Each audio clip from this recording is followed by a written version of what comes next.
సమస్యలను పరిష్కరించాలి. ఆశల సమస్యలు అందరికీ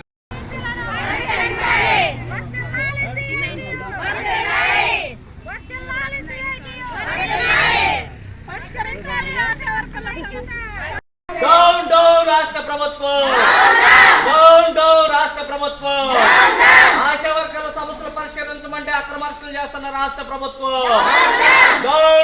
రాష్ట్ర ప్రభుత్వం పరిష్కరించాలి ఆశా వర్గాల సమస్యలను, పరిష్కరించాలి ఆశా వర్గాల సమస్యలను. రాష్ట్ర ప్రభుత్వం,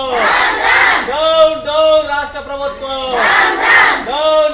రాష్ట్ర ప్రభుత్వం పరిష్కరించాలి ఆశా వర్గాల సమస్యలను.